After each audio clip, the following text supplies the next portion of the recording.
aí, porque Nossa, tem muita experiência. nesses 40, quanto que a gente estava contando? 48 anos aqui, né? 48. De trabalho aqui no Instituto, que não era Instituto antes, era uma FCMBB com um setor de ciências biológicas. Isso. Né? E a gente trabalha aí desde aquele tempo, então eu acho que eu tive essa, assim, a oportunidade, né, de passar por essas fases todas da criação do instituto nosso aqui, que hoje é um expoente, né? Eu considero que o instituto ele tem cumprido e tem perspectivas de continuar cumprindo os objetivos dele, assim, de ensino, pesquisa, extensão, formação do pessoal. Porque o Instituto é um órgão forte dentro dessa universidade.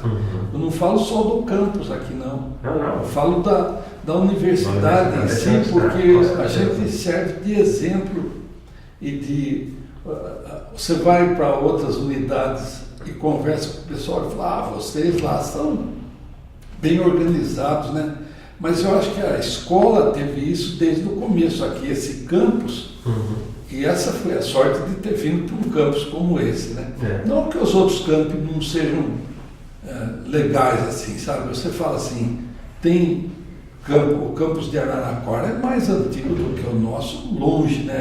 É mais antigo do que a USP até. A Faculdade de Odontologia de Araraquara, a Faculdade de Assis, Rio Claro, que tem uma história longa como um instituto isolado que tinha. E Botucatu, quando foi a FCMBB, quando foi criada, ela era uma proposta diferente de todas as outras, porque ela agrupava as áreas, né, voltadas para biologia, então medicina, veterinária, agronomia, biologia mesmo, e todas as outras que vieram depois, enfermagem, engenharia florestal e nutrição. Então foram agrupando num sentido assim de uma formação básica forte e depois a parte especializada bem assim fundamentada, né?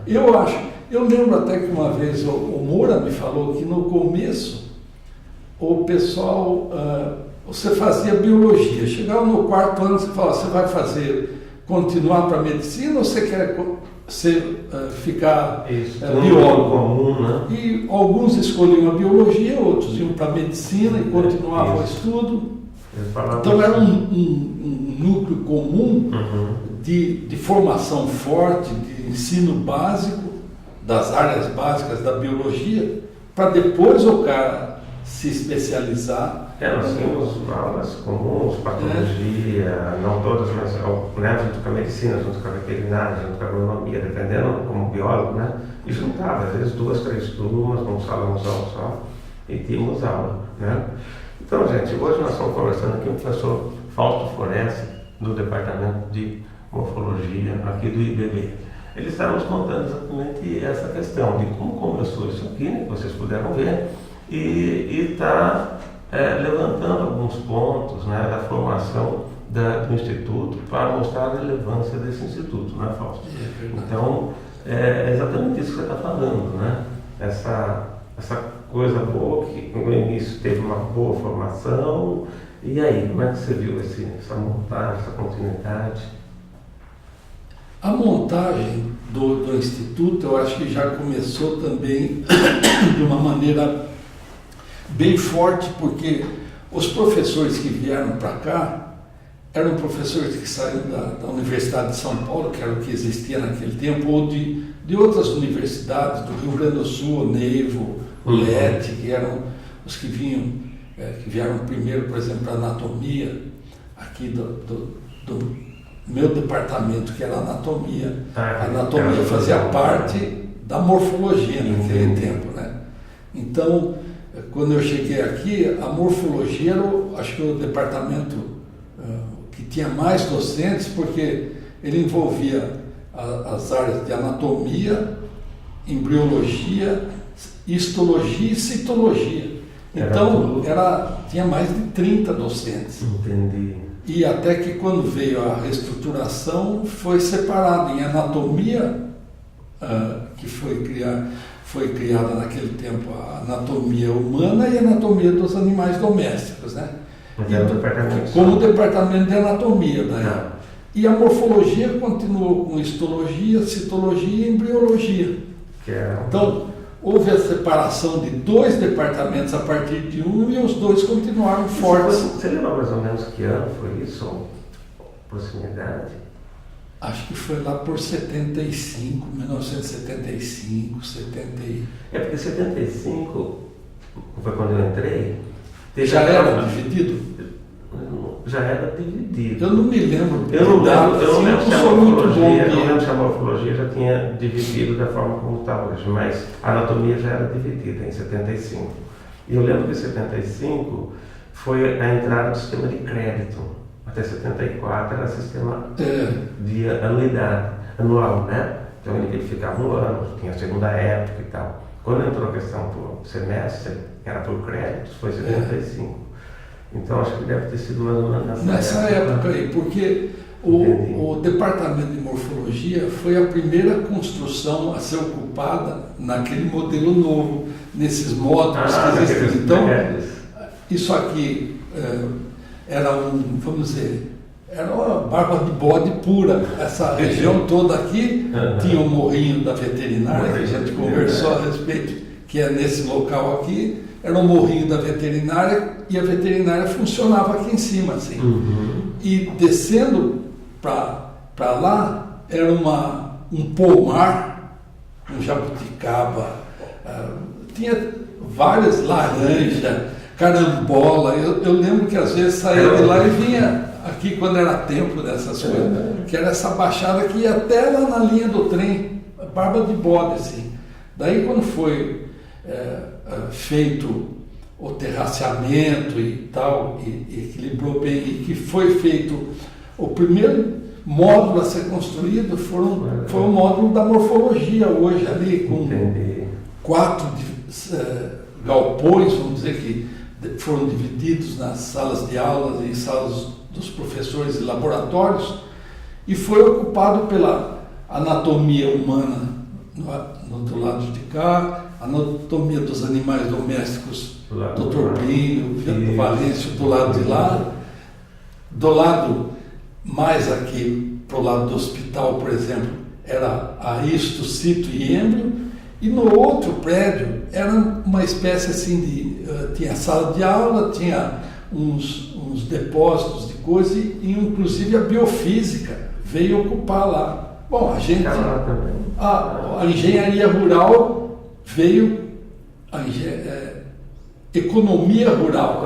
Eles ficavam ali no nosso prédio também, na frente era a Cito do lado de cá e a economia rural do lado de cá, o Flávio Abranges, a Sônia. Era o pessoal. Depois é que eles foram arrumando os lugares para ficar. Mas a gente compartilhava, você vê, economia rural dentro de um departamento de morfologia. Era até interessante isso, porque na hora do café as conversas assim, variavam muito, misturavam um monte de coisas diferentes. Tem mais a ver com a universidade, né? Com a universidade. Foram dividindo. Então essa eu acho que foi a grande, vamos dizer, diferença que o campus de Botucatu fez em relação aos outros. Por ser uma mini universidade, com essa possibilidade de discussão de todo mundo, de convivência com áreas completamente diferentes, era uma mini universidade, entende? Então, os professores eram todos de uma unidade só, que era a Faculdade de Ciências Médicas e Biológicas de Botucatu. Falo, era melhor ou pior do que a estrutura de agora? Não sei falar isso. Mas foi uma estrutura importante para dar essa consistência, eu acho, no campus que a gente tem hoje, que é um campus forte de ensino, de pesquisa, de extensão e até de administração da universidade, porque daqui saíram vários reitores, né? Exatamente. Você vê o próprio professor Armando Ramos, o professor Arthur, esse pessoal era daqui da universidade, do nosso campus, que chegou a ser a administração máxima da universidade. Vários pró-reitores. Não, é um campus forte, realmente, né? O campus e o instituto que é uma posição forte. Então, eu acho que isso aí é como no ensino. Quando você tem um ensino fundamental forte, as outras coisas vão se agregando. Aqui nós tivemos essa formação básica, estrutural, forte como universidade. E tem uma outra coisa também. Eu acho que o pessoal, quando falava que era para vir trabalhar em Botucatu, embora naquele tempo Botucatu ficasse fora de um esquema de circulação geral do estado, assim, fora do grande eixo, que era Campinas, Rio Claro, Araraquara, Rio Preto, que subia para lá, você vinha para o lado oeste, que era Bauru a referência, né? Que estava ficando. Então, Botucatu ficava um pouco afastado, mas ele era atrativo por causa disso. Era uma cidade pequena, era uma cidade onde o trabalho em tempo integral tinha que ser intenso, não, porque você não tinha para onde ir, né? Você trabalhava o tempo inteiro aqui na... O aluno não vinha embora todo fim de semana, né? Ele não tinha muita mobilidade. É lógico que hoje o esquema é bem diferente, né? Mas eu acho que como estrutura básica de formação de um campus assim, nós tivemos a sorte de ter esses pontos favoráveis de convergência aí, né? Como Viçosa, né? Viçosa ficou distante de tudo e se fortaleceu. Né? Porque quem ia lá ficava lá. Aqui só verdade. Aí hoje já não é mais assim, né? Hoje as pessoas vêm duas A mobilidade hoje é maior. E me diga uma coisa, então, no seu departamento, então começou com anatomia, depois dividiu a anatomia e ficou o resto para cá, né? E depois teve uma divisão interna, histologia, embriologia, ficaram no lado, é isso? Para ocupação Mas assim, dos como módulos, departamento, morfologia abrange tudo. A morfologia é as três áreas, né? Entendi. E a anatomia também, como um departamento, ela continuou com essa parte da anatomia humana e a anatomia dos animais domésticos, que a gente chamava, que eu não sei se mudou depois, mas que naquele tempo era assim, que tinha até um museu interessante com uns esqueletos de bicho grande, de elefante. Você lembra desse museu de anatomia dos animais domésticos lá? Eu lembro que eu fazia tiro de guerra. Alguém pegou meu cap, pôs na cabeça do cavalo, eu levei uma bronca. Não lembro que o professor me deu uma razão, né?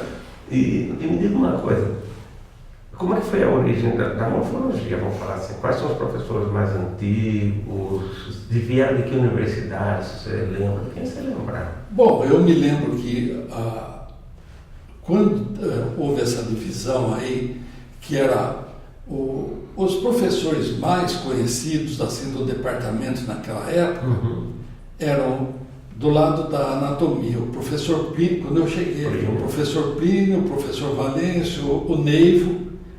Então, eles falavam do professor Lete, que tinha passado por aqui, um gaúcho, que veio, ajudou no início da formação do departamento do departamento de morfologia e na área de anatomia, mas depois ele foi embora de novo.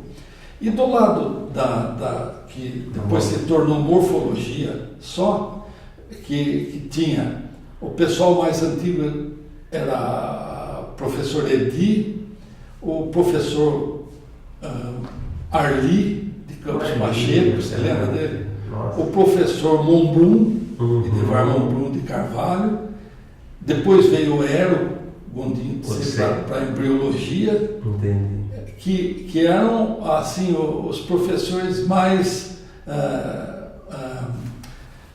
com mais experiência e que tinham vindo primeiro para cá, para dar as aulas a Edina na citologia, o Arli e o Monblum na histologia e o Ero na embriologia. E esse pessoal tinha, assim, a gente dava bastante aula, sempre deu bastante aula. E você foi formado por quem? Bom, o seu orientador era daqui, era de fora? Não. Conta a sua história, o que você é, formação, que é biólogo? Bom, eu fiz, a formação foi assim, naquele tempo existia o científico, né? O segundo grau, né? Eu acho que corresponde ao segundo grau, hoje era o científico. Tinha o científico, o clássico e o normal. Isso. E quem queria fazer uma atividade assim de engenharia, biologia, medicina, ia para o científico. Quem era para a área de ensino de primeiro e segundo grau ia para o normal. Entendi. Ia ser professor. E quem queria fazer línguas, o estudo de línguas, idiomas, ia para o clássico. Então, eu fiz o científico junto com um colégio de formação técnica, que era em Pirassununga, o Instituto de Zootecnia e Indústrias Pecuárias, Fernando Costa, que foi criado para dar formação do científico, do segundo grau, e, ao mesmo tempo, ele formava técnicos em zootecnia e técnicos em laticínios. Eu fui fazer laticínios, então eu sou queijeiro, né? Laticinista, queijeiro. Fiz muito queijo. Queijo frescal, queijo Minas, queijo prato. Fizemos até uma vez um queijo parmesão, cara, mas o parmesão ele demora 1 ano para maturar, então nem cheguei a ver e nem comer, né? Aquele. Mas a gente teve esse ensino técnico de laticínios. Quando eu terminei, eu prestei vestibular para fazer agronomia em Piracicaba, na Exalc. Fiquei em física. Minha área de ciências básicas nunca foi a minha praia, né? O meu forte. Então, daí eu fui fazer História Natural em Rio Claro, que a minha família era de Rio Claro. Meu pai falou, então, aproveita, faz História Natural aqui, é da área de Biologia. Eu falei, vou fazer. A minha irmã já fazia História Natural naquele tempo, e acho que ela estava no 3º ano já, quando eu entrei. E eu fiz História Natural, 4 anos. Durante esse período, eu fiz, logo no começo eu me interessei por pesquisa, entende? Então tinha uns professores lá que a gente conhece bem, da Unesp, o Hamilton Ferreira, que foi diretor, o Darwin Beg, que eram os mais moços daquela época lá, que estavam recentemente contratados, e que a gente ajudava eles nas pesquisas. Entendi. Lembro que a gente saía para investigar abelhinhas solitárias, que eles chamavam, além do apiário grande, que esse era do Dr. Kerr, do pessoal lá, né? Mas eu ficava mais aprendendo a fazer ciência com esse pessoal aí. E o primeiro... Mas foi mais popular do Hamilton e do Darwin. E o primeiro trabalhinho que nós apresentamos foi numa SBPC, que naquele tempo juntava todas as sociedades que existem hoje, né? Sociedade Brasileira de Genética e tal. E acho que foi em 1965, porque eu fiz a graduação de 64 a 64, 5, 6 e 7, né? Formei em 67, História Natural. E em 65 nós fomos para Belo Horizonte apresentar um trabalhinho de diferenças o papel das glândulas ácidas e básicas na marcação de carreiro, de saúva, assim. Com qual glândula saía a secreção para seguir, para elas fazerem a trilha, né? E foi uma parte de histologia, de coisa que a gente coletava, Na SBPC. Na SBPC, que era daquele tempo. Então foi esse trabalhinho. Depois fui ficando, fiz a parte de... daí o doutor Antônio Buschinelli me convidou para ser bolsista de iniciação científica da FAPESP quando eu estava no terceiro e no quarto ano da História Natural. Então eu fui bolsista de iniciação dele lá, trabalhava com como é que chamava aquilo lá? Antígenos eritrocitários diferenciais em galos. Era o meu. Então a gente tirava sangue de galinha, fazia reações com vários componentes que eles achavam que podiam, por exemplo, fazer reação com suco, com feijão, que o feijão deveria ter alguns componentes que coagulavam o sangue para certos alelos lá que eram favoráveis para o crescimento das aves. Então a gente fazia uma pesquisa desse tipo aí. E eu fiquei no terceiro e no quarto ano fazendo isso. Daí eu fui convidado por ele me chamou um dia e falou: você quer continuar nessa área de pesquisa? Eu posso indicar você para fazer pós-graduação em Piracicaba, na genética lá. E esse pessoal da genética vinha sempre para Rio Claro. Naquele tempo, essa troca de experiência entre unidades era muito interessante, porque Rio Claro também era bem... O pessoal de Piracicaba, o Paterniani, o professor João Lúcio, vinham sempre para Rio Claro para acompanhar os seminários dos alunos e tal.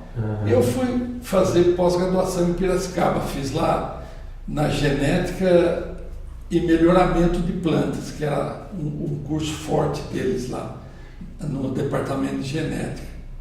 E então eu fiquei durante 1968 e 69 fazendo as disciplinas, e como naquele tempo não tinha essa coisa de prazo para fazer doutorado, mestrado, porque a gente entrava para fazer o mestrado, que estava começando essa história de mestrado, né? E daí eu acabei fazendo... quando chegou em final de 69, eu vim fazer uma entrevista aqui, porque eu vinha primeiramente para a genética, depois para a genética vegetal, que tinha uma vaga aqui. Mas eu não sei, algum problema interno de abertura do concurso ou da vaga, e não deu certo vir para a genética. Mas a Edi, que era professora aqui já naquele tempo, ela conhecia a minha irmã em Rio Claro, o Geude já era professor aqui, falou: poxa, tem o Fausto que vinha para genética, vocês não querem aproveitar, ele faz pós-graduação, tem tal, tudo.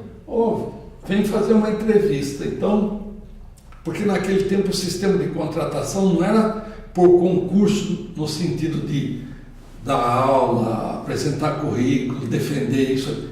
Você vinha fazer uma entrevista com o conselho do departamento reunido, o que você pretende fazer na vida, o que você está... esse serve. Decidiam depois, né? Não na tua frente, sim, mas... decidiam falar: vamos trazer para o departamento, ou então não vamos aceitar. Era um negócio simples e coletivo, assim, uma decisão. Como ainda acontece nas universidades top do mundo. E no MIT, assim, em alguns lugares, assim. É uma entrevista geral. Isso é o que tem mais peso, pelo menos. Nós estávamos no caminho certo.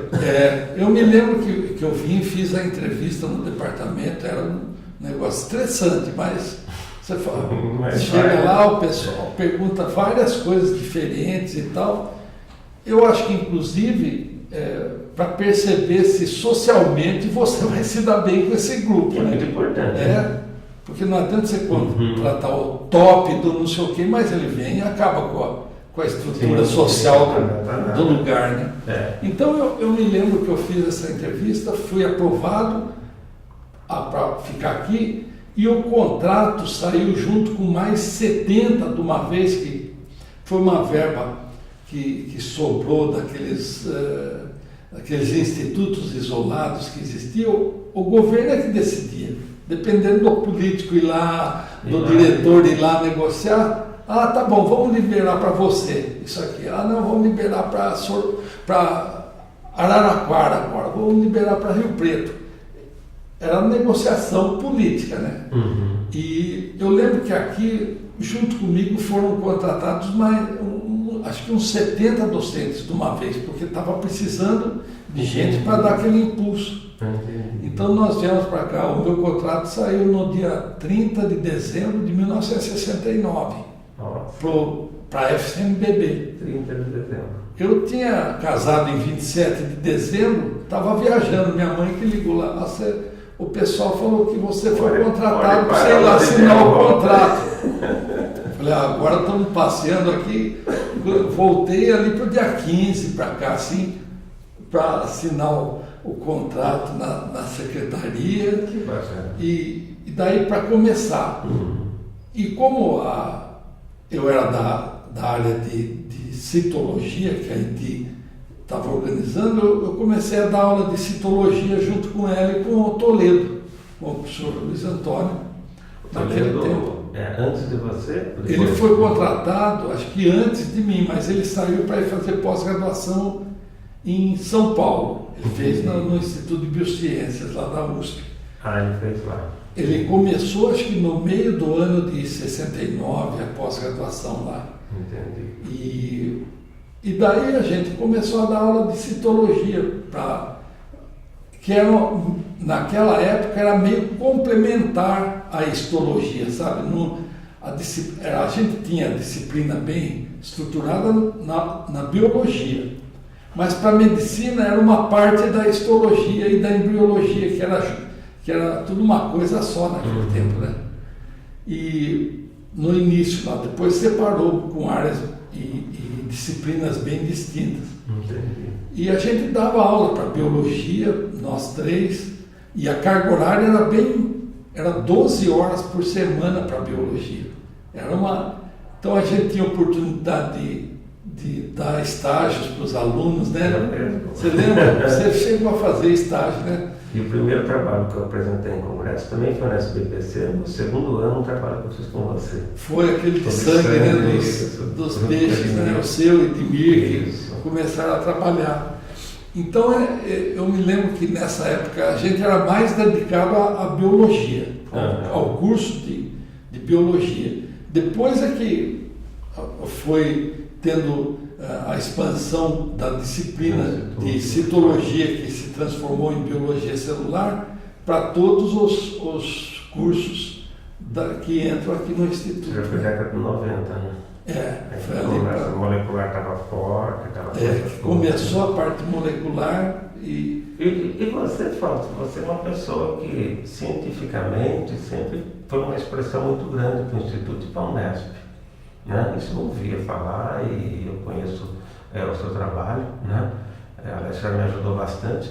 E você sempre foi uma boa expressão, assim, você formou bastante gente, continua formando ainda, como estava me contando ali fora, né? E dessa experiência científica, quais são os pontos que você acha que marcou para você, da formação de aluno, das suas publicações, enfim, do que você quiser falar, que você acha que vale a pena registrar aí? Eu acho que, primeiro de tudo, a gente tem que gostar do que faz, né? Eu falei isso antes de ontem, teve uma homenagem do Dia dos Professores, do Dia do Biólogo, e me convidaram para falar alguma coisa. Eu falei, olha, eu acho que a gente tem que gostar do que faz, tem que ir procurando sempre aquele equilíbrio que você tem com as coisas. Eu comecei a trabalhar com pesquisa, como eu falei, lá com abelhinha, depois passei para sangue de galinha, depois passei para mutantes auxotróficos de Xanthomonas campestris, que foi a minha tese, quer dizer, uma patologia vegetal, né?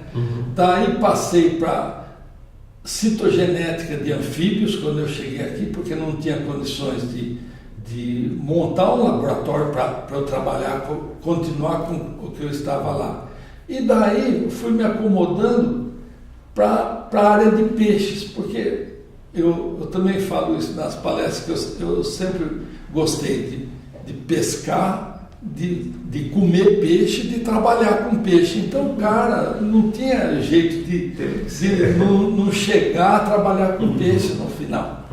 E ainda falo mais, que assisto aquele Fish TV lá, que aparece aqueles caras pescando. Nossa, eu vibro com aquilo lá, porque eu quase sinto jogar o anzol lá e o bicho morder e tal, porque eu pescava bastante quando era criança. Então eu acho que a gente tem que ir procurando essa acomodação em pesquisa na área que você gosta de trabalhar. A Miriam até fala que eu estou sempre de férias. Eu estou mesmo. Cara, trabalhar, comer peixe, pescar e pensar em peixe não é esforço nenhum. Então você fala... É uma continuidade das coisas. E nesse sentido aí, eu acho que eu tive sorte de chegar a esse equilíbrio de trabalho e da vida, né? As coisas da vida. Então, quando eu vim para fazer pesquisa com peixe, que eu comecei, você pensa nisso 36 horas por dia, sem fazer esforço, entende? Sem forçar muito a barra. Eu evito em casa de comentar de peixe, de coisa, de pesquisa, porque daí tem que ter um equilíbrio nas coisas, a parte de família, a parte de lazer, a parte de pesquisa, a parte de trabalho. E se você força a barra em casa em falar disso aí, embora você vê, eu tinha lá dentro de casa a minha irmã que trabalhava com peixes, genética de peixes, citogenética de peixes, e o meu cunhado, que foi um modelo de trabalho assim, para mim nessa área, que me iniciou na área de genética de peixes, o Silvio Toledo, já falecido, da USP, que também trabalhava no mesmo material, mas a gente em casa evitava de falar isso, porque senão a família já olhava meio torto. Eu falei, então a gente decidiu que lá não falava de trabalho, de peixe, no sentido de pesquisa, né? E também todo esse amor, essa dedicação que você tinha, reverteu exatamente no profissional que você foi, né? Você teve contato com pessoas de outros laboratórios, né? Só porque a gente tenta fazer uma história assim, né? De onde vieram as pessoas, quais foram as influências. Você trabalhou com que lugares você teve contato? Bom, então, daí quando eu comecei a trabalhar com essa parte de citogenética, de peixes mesmo, que a gente começou na citogenética. A citogenética deu uma vantagem para a gente, porque desde que você tem um microscópio bom, uma estufa boa e uma centrífuga boa, você faz citogenética. Aquela citogenética básica inicial que a gente fazia, ou a citogenética clássica, que era chamada, porque hoje tem a molecular, né? Então, a citogenética clássica, que era o que existia naquele tempo, a gente eu usava primeiro de tudo o fotomicroscópio do Montenegro, lá na patologia, que a gente não tinha aqui, até a gente adquirir com o dinheiro da FAPESP, a gente usava o de lá, e o Montenegro sempre foi assim, nessa altura, aberto para essas coisas de falar, pode usar, e ensinava tudo como é que era, né? Então a gente começou nessa área de citogenética, e é um campo bem amplo. Até uma vez eu conversei com o Bessac falou, mas você está louco, você vai trabalhar com citogenética de peixe, eu tenho experiência nisso. O Vili Bessac do Butantan. Sim, do livro. Do livro lá. Eu tinha boa amizade com ele. Ele falou assim, peixe tem cromossomos tudo pequeno, você nem enxerga, trabalha com um anfíbio que tem cromossomos grandes. Eu falei, puxa, mas aí é que está o negócio, é um campo onde pouca gente está trabalhando, então para qualquer lado que você inventar suas pesquisas vai ter campo para trabalhar. E a gente começou a trabalhar e publicar daí, né? A formar um pessoal lá em São Carlos também, quando eu fui convidado quando que foi 85 para ir trabalhar, não, em 75 para ir trabalhar fui convidado pelo Tundise para dar aula na pós-graduação lá, junto com o Silvio de Genética de Peixes. a gente começou a pegar uns orientados também. Então, que nem o Pedro Galete, que depois virou até vice-reitor e coisa, e que é uma autoridade nessa área de genética de peixes também, né? E agora mais de genética da conservação de animais, ele foi aluno meu lá de mestrado e de doutorado lá na Universidade de São Carlos, através desse programa de pós-graduação. Então você vê, a gente foi expandindo, daí com o grupo de São Carlos, que era forte, com o grupo do Silvio e da Lourdes lá na USP, a gente fazia reuniões de citogenética, me enturmei aqui com o William Jorge, com a Dertia Freire Maia, com o Edmundo de Luca aqui. Também a gente organizava workshops assim para desenvolvimento de técnicas. Então trazia, eu lembro que a gente trouxe uma vez o professor Solari da Argentina para dar um curso de meiose, de complexo sinaptonêmico, que era um negócio top aqui, né? E o pessoal vinha para cá, ficava uma semana com a gente, trocando ideias de técnicas. Bom, mas isso aí ainda estava num nível regional.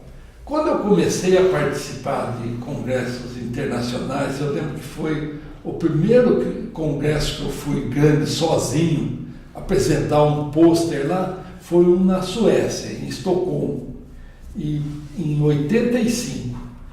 E lá eu fiquei conhecendo uns outros professores da Europa, uma francesa, a professora Catherine Ouzoufi Costas, a professora Laura Sanches, também da Espanha, uns outros professores da Alemanha, Manfred Klinghardt da Alemanha, o Peter Raab da Tchecoslováquia, que era naquele tempo, não era nem República Tcheca, né? Ainda não tinha separado, era comunista ainda naquele tempo. Então a gente ficou conhecendo esse pessoal lá através dessas reuniões e falando, por que não criar um grupo internacional de citogenética? E daí em 1990, se não me engano, a gente organizou em Concarneau, na França, a Catherine e eu, um workshop reunindo todo esse pessoal para discutir. A gente ficou acho que uma semana ou 10 dias lá, cada um apresentava a sua melhor técnica e os outros discutiam. Aquilo ali eu acho que foi um ponto de virada, primeiro, em conexões internacionais. Sim. Embora fosse por carta ainda e telefone naquele tempo, né? Não tinha internet, nada. E a segunda coisa foi de uma padronização e melhora das técnicas que a gente usava. Então, com isso, o que aconteceu? A gente até abriu espaço nos congressos lá para citogenética de peixes, com esse grupo aí, que a gente tem amizade até hoje. A gente se reunia, quando tinha congresso lá, o pessoal se reunia, apresentava trabalho, discutia, programava, né? Então, essa saída internacional foi a partir desse workshop em Concarneau, que a gente ficou quase, acho que 10 dias conversando sobre padronização de técnicas. Disso saiu para escrever um livro sobre a citogenética de peixes, que foi o primeiro, e um segundo que acabou saindo ano retrasado, que foi sobre técnicas em citogenética de peixes, pegando desde elasmobranquios até os peixes ósseos e tal, né? E então a gente publicou com esse grupo dois livros internacionais assim de peso, e vários também capítulos de livros aí relacionados com isso. Depois, então, quando veio a citogenética molecular e a parte que a gente começou a trabalhar com genética molecular, de estrutura de populações, de peixes, mais vendo não a parte de cromossomos, mas vendo a genômica, vendo vamos dizer, a estrutura das populações. Daí a gente se associou bastante com um grupo do Paulino Martínez, que é um professor catedrático lá de Santiago de Compostela, e a cidade dele é de Lugo. Ele é de Lugo, lá na Galícia. E ele veio diversas vezes, e vamos ver se ele vem nesse fim de ano novamente aqui, porque nesse programa da própria aí eu já fiz o pedido para trazê-lo novamente. Ele vem dar uma disciplina de atualização para o pessoal na pós-graduação e fica discutindo os programas de trabalho nessa área aí com a turma nossa. E ele tem uma capacidade assim e um conhecimento nessa área bem grande, né?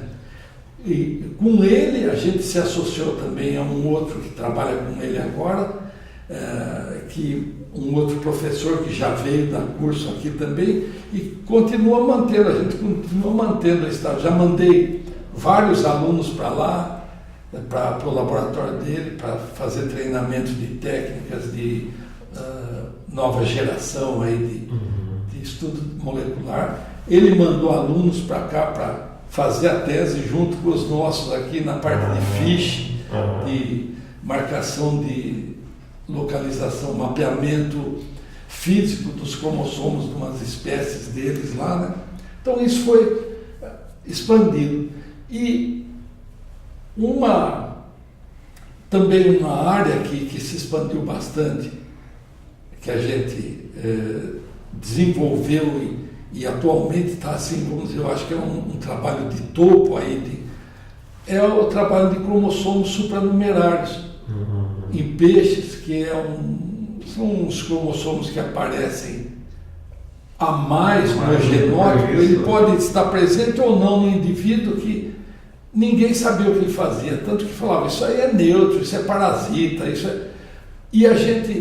E um trabalho do Duílio, que defendeu a tese no começo desse ano, mostrou que esses cromossomos aí são cheios de genes, além de regiões repetitivas do genoma, eles são cheios de genes também. Então a gente fala, está mudando um pouco o conceito disso. E isso aí a gente se associou com o pessoal da Universidade de Granada, professor Juan Pedro Camacho, que também já veio para cá. Eu queria trazê-lo para cá esse fim de ano, mas a esposa dele parece que está meio doente, e ele não quer sair de lá, sabe assim, de perto. Não dá para eu viajar, ficar 15 dias aí, né? Eu falei, traga ela, fique em casa lá, alguma coisa. Ele falou, mas nem para ela viajar tá legal. Então, foi uma pena, porque esse cara, ele conhece mesmo essa coisa. E ele também, com esse intercâmbio, ele deu um upgrade grande nas pesquisas nossas dessa área. E não parou por aí, porque a gente sempre trabalhou com peixes de água doce. De repente apareceu o Fernando Mendonça, lá no laboratório, queria fazer mestrado com tubarão. Falei, putz, tubarão, mas é um desafio também, né? Vamos ver. Ele começou a desenvolver, fez o mestrado dele, fez o doutorado, fez o pós-doutorado aqui, foi para a Flórida, ficou um tempo lá, voltou para cá, ganhou uma bolsa de jovem pesquisador no laboratório, e daí ele foi contratado em Santos na Unifesp, né, que chama. Unifesp, e atualmente ele tem o núcleo dele lá, ele é credenciado no programa aqui de zoologia também, e tem o núcleo dele que está formando novos profissionais nessa área de estudo de elasmobrancos, que a gente continua com as raias aqui através de uma outra pós-doutoranda que está no nosso laboratório trabalhando com raias também, sabe?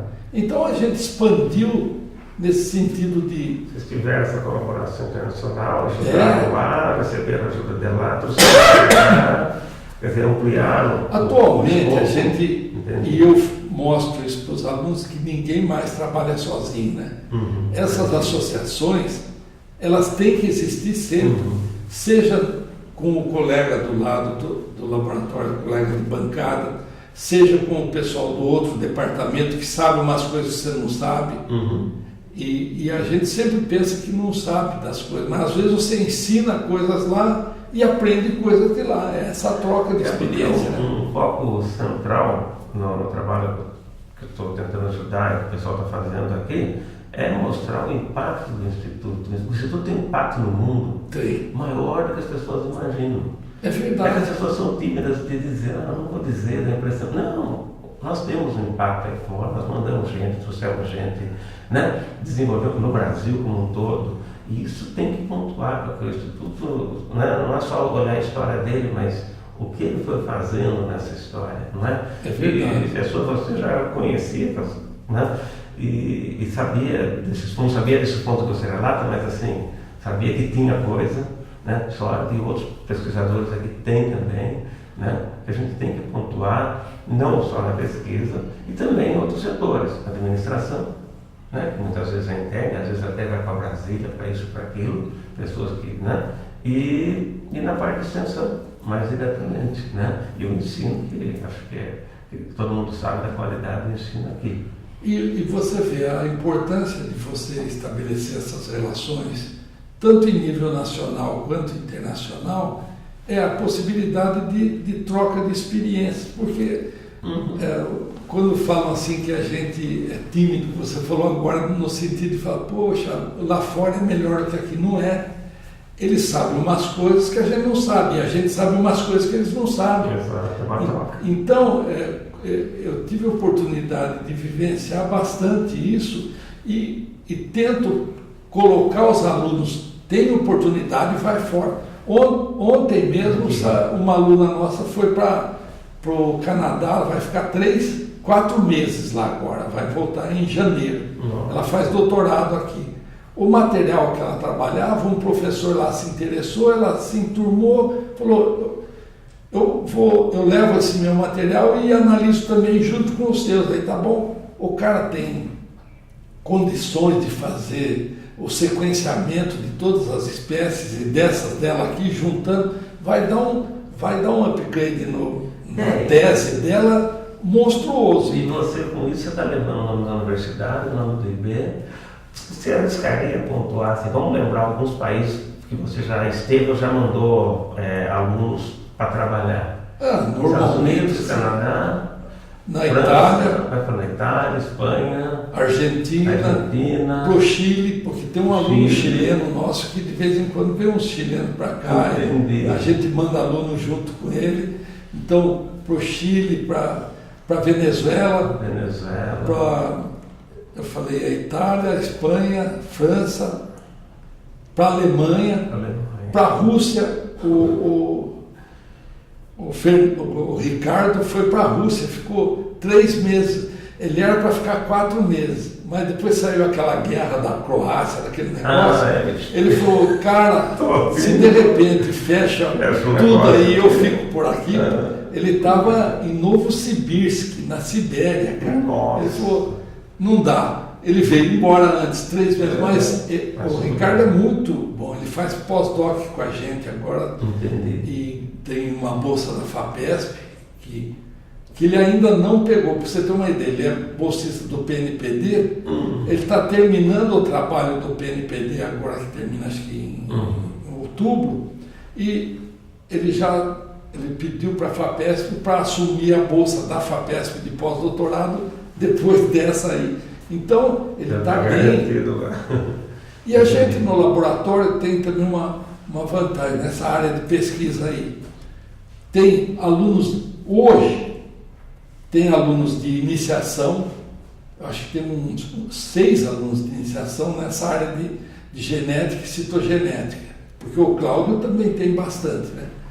Depois tem aluno de mestrado, que veio da Bahia, se inscreveu agora, tem aluno de doutorado, e tem, acho que 4 pós-doc, e os pós-doutorados, eles dão essa supervisão. Eu vou pondo, jogando responsabilidade para eles, entende?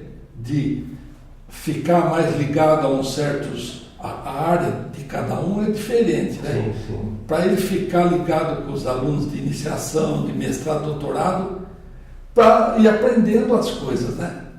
A gente faz projeto, por exemplo, para a FAPESP, para o CNPq, eu sempre ponho um pós-doutorado para me ajudar a administrar o dinheiro, sabe? Porque eu falo, esse dinheiro da FAPESP, do CNPq, da CAPES, ele é mais importante do que o da gente. Eu tomo mais cuidado com as finanças dos projetos desses órgãos do que do meu. Às vezes eu ponho dinheiro meu lá para acertar as coisas, porque essa responsabilidade que você tem que ter como o dinheiro de pesquisa, né? Então eu ponho os alunos para ir, os de pós-doutorado principalmente, para me ajudar a administrar os projetos, de como faz as notas, como compra material, como ver o que é equipamento. Eu acho que ele tem que aprender aquilo ali, porque como é que vai? O cara é pós-doc, é contratado num lugar, precisa pedir um projeto, não sabe nem pedir. Então, nesse sentido, a gente também procura fazer isso aí. E da sua passagem pela reitoria, o que você... Foi muito bom. Eu achei que é uma experiência que todo mundo tem que ter, a experiência administrativa. A gente não é especializado em fazer administração. Sim. A gente faz meio na galega sempre. Você vai meio pelo que você vê os outros fazerem, por ideia própria de organização. Então eu comecei a trabalhar na reitoria quando o reitor, que era naquela época, acho que o professor Landini, ele precisava fazer uma apresentação sobre a situação da piscicultura, da aquicultura, da pesquisa em peixes, em organismos aquáticos no estado de São Paulo, e no que a Unesp estava, nem a gente sabia disso. Daí ele formou uma comissão lá na reitoria, formada pelo Nilton Castagnoli, pelo Nilton Eblin, pelo Pesato, por mim, pelo Chico Braga e pelo Wagner Valente. Ele falou, vocês vão ver a situação que está isso aí, o que nós começamos a fazer um levantamento e a gente viu que tinha mais de 50 pesquisadores trabalhando com organismos aquáticos dispersos pela Unesp. Daí surgiu a ideia de criar o CAUNESP.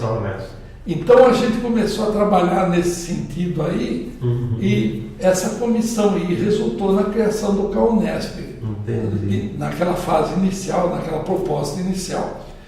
E com isso, o Antônio Manuel, que era pró-reitor naquela época, me convidou para continuar no assessoramento dele nessa parte de pesquisa. Então eu trabalhei naquela fase inicial lá, na reitoria, na organização desses centros que existem hoje, o CEVAP, CERAT, o Centro de Estudos Ambientais de Rio Claro, o CAUNESP mesmo para a implantação. E tem que oficializar tudo isso, né? Estava uma coisa meio... Para sistematizar, entende? Para fazer com que aquilo se tornasse uma instituição. Para poder ter funcionário, ter... Então a gente trabalhou nisso aí, eu reuni, e teve outras propostas que não vingaram, por exemplo, um centro de estudos de vírus, centros que depois acabou sendo criado em Jaboticabal, mas mais uma atividade assim, do pesquisador e não institucional. Tinha uma coisa interessante também, que era o Centro de Ligas Metálicas Alternativas, que chamava, que a gente estava querendo criar, envolvendo o pessoal que trabalhava com ligas nas faculdades de odontologia, né? São José dos Campos, Araraquara, Araçatuba, mas não deu muito certo porque ninguém queria ceder nada, entende? O centro tem que ser aqui. Não, mas aí não sei. Não, mas a gente tem uma experiência da outra. daí acabou não vingando esse centro, que seria uma coisa interessante. Boa, que era uma reclamação do Macari em geral. Né? As pessoas defendem o seu pedacinho na universidade, mas elas não pensam na universidade. Na universidade. Não, ninguém cede. A turma não cedia nessa área aí. Por exemplo, na área de agricultura, dessa área de piscicultura, todo mundo cedeu, falou, não, tem que ser Jaboticabal, porque lá era o centro das coisas. O Nilton Castanhola era dinâmico para chuva, já tinha. Uma pessoa muito boa, uma pessoa de bom relacionamento. Não teve. Acho que fala não para ele. Então, eu trabalhei nisso aí nessa época, daí fui continuando. Quando o Antônio Manuel ficou reitor, ele foi eleito reitor, ele falou, eu vou colocar você na coisa de tempo integral, na comissão. Na CPA. Não, depois ficou CPA. Depois foi. Antes era como é que chamava lá? Antes que era. Do RDP. Era o terror da universidade. Você tinha que fazer aqueles relatórios.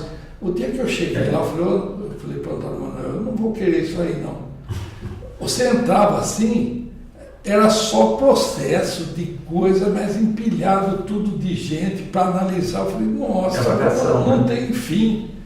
E daí era a comissão de tempo integral, né, que chamava, né? Acho que era isso, comissão de tempo integral. Daí ele falou, não, mas eu quero mesmo modificar isso, fazer uma comissão de avaliação permanente, a CPA, né? Comissão permanente de avaliação, em que a gente não precisa julgar tudo isso aí, a gente montar um esquema, e daí a gente foi estruturando, onde talvez a ideia inicial lá era fazer com que o seu currículo Lattes era a sua avaliação, entende? Assim, em termos de produção na universidade. Você está cumprindo as suas coisas? Vamos olhar no Lattes. Daí dá uma pontuação, sei lá, e ver. Não está cumprindo? Daí vamos ver o que acontece em relação ao tempo integral. Para evitar todo aquele emaranhado de relatórios. Tinha gente que devia relatório fazia 15 anos lá quando eu cheguei. Falei, mas não tem sentido isso aí. Ou então assim, não pôde entregar o relatório, corta o tempo integral dele. Não é isso aí, vamos sentar. Senta aqui. Por que você não entregou? Ué, teve uma vez um professor lá de Araraquara, o coitado tinha dado um casado com 3 crianças pequenas. A mulher separou e deixou os filhos com ele, para começar. Tinha acontecido a reestruturação dos departamentos e ele teve que mudar a disciplina dele para um outro departamento e mudar de nome e a estrutura da disciplina. Então ele estava encalacrado nisso. Além disso, ainda deu um negócio lá, a casa dele destelhou por causa de um vendaval, de um negócio. Quer dizer, deu tudo na cabeça. A hora que ele chegou lá, sentou quase, que eu chorei também junto com ele, né? O nego chorou lá na nossa frente. Eu falei, cara, você tem o tempo que você precisava para fazer esse relatório aí. E falei pro reitor, né? Pro professor Antônio Manuel, eu falei, ó, isso aí, cara, é uma outra coisa que a gente tem que olhar em relação ao docente, não é cumpriu ou não cumpriu. Por que não, né?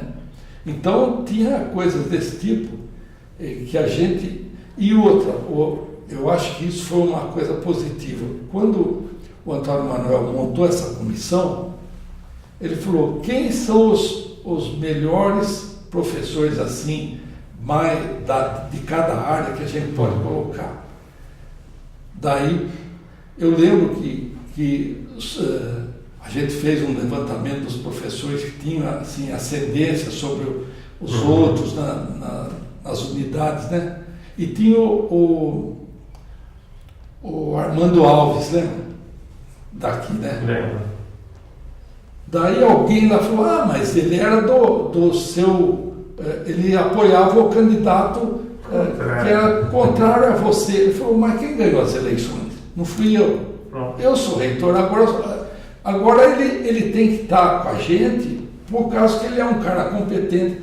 foi lá e convidou o Armando, ele veio e trabalhou e fez um serviço espetacular na área dele. Então, nesse ponto, eu acho que a fundação, a criação dessa comissão da CPA, que a gente mudou aquelas regras e tal, para uma parte mais evoluída, eu achei, de avaliação dentro da universidade, contou com a colaboração desse pessoal, que era o Jimenez, lá de Jabuticabal, que já era membro da FAPESP, sabe, do Conselho da FAPESP. Uma comissão peso, realmente. Não, uma comissão. Eu era o mais minhoca e era o presidente da comissão, mas era uma turma assim, muito boa, muito equilibrada e assim, sensível a umas certas coisas que a universidade precisava. E com experiência, né? Cara, essa turma aí era a turma experiente. Então, por isso que eu falo, a gente sempre, numa atividade administrativa, a gente está aprendendo também. Então, essa experiência lá na reitoria foi importante. Aqui no varejo, por exemplo, eu já tinha sido chefe de departamento uma vez. Eu não sou muito ligado a essa coisa de administração, para falar a verdade para você. Não me nego a fazer, mas não é bem o que eu gosto de falar. Eu não procuro isso. Quando vem, eu não fujo da coisa. Eu fui presidente da Fundibio um tempo, eu fui coordenador da pós-graduação, fui diretor do CAUNESP em um tempo lá também. Então, essas experiências que você vai tendo assim, da comissão de ensino, eu fui também uma vez que eu fui convidado. E eu acho que essas coisas vão dando uma experiência de administração, de ver como a universidade funciona, né? Eu acho que isso, às vezes, é o que falta hoje, você vê pessoas jovens, né? Que às vezes querem inventar a roda, né? Inventar a roda. Inventar a roda quando já tem uma... Bom, Fausto, dá para a gente ficar conversando o tempo inteiro aqui, mas tem um limite de tempo. Mas de qualquer forma, eu queria agradecer muito você por ter aceito o convite, por ter contado todas essas histórias para a gente. A gente vai aproveitar muita coisa. Em nome da direção, agradecer você por estar aqui. Tá? Hoje está tendo congregação, então o diretor não está aqui, mas sempre ele vem receber as pessoas, não é? E não veio agora porque tem uma congregação hoje. e agradecer. Tem algum ponto mais breve que você queira dar uma finalização? Não, eu que agradeço esse convite, porque é uma oportunidade de a gente relembrar como as coisas são feitas, né? Relembrar, por exemplo, a história do Instituto, empreendimento que vocês estão fazendo, eu acho que é muito legal, porque quem chega hoje no Instituto e vê tudo isso aqui desse jeito assim, bem acertado, uma estrutura funcional, uma instituição que dá orgulho para a gente de pertencer. Eu sou o maior propagandista das coisas do IB, do departamento, né?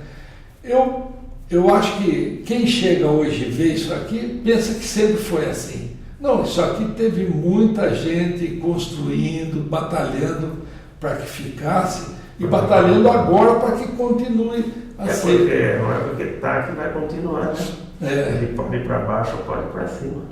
É verdade, eu acho que nesse sentido aí, essa coisa que vocês estão fazendo de recapitular a história do Instituto, da nossa instituição, é uma coisa fundamental. Então, para quem olhar um pouquinho para trás, ver que foi com bastante esforço, com bastante dedicação, com essa vontade de que a instituição vá para frente também. Fazer a coisa virar. Então, eu estou sempre pronto a ajudar no que for possível nesse sentido aí de esclarecer as coisas, de mostrar um pouco dessa experiência que eu passei por essas coisas, mas cada um desse instituto colaborou de um jeito para que você que já passou por aqui também sabe como é que funciona e tem uma experiência para contar também de vivência, né? Pelo prisma de cada um. Não consegue conversar com todos, você tem que conversar por amostragem, mas as pessoas mais antigas vão contar uma história que logo a gente perde, quer dizer, vai contando outra história, né? E a gente tem então que conversar com essas pessoas, os mais jovens vão contar o que estão fazendo hoje e a gente vai juntar essas duas coisas aí. É verdade, eu acho que é nesse sentido mesmo. Então, muito obrigado, Fausto. Estou conversando com o professor Fausto Foresta, Departamento de Morfologia, e realmente muito obrigado por trazer todas essas lembranças para a gente, todas essas informações.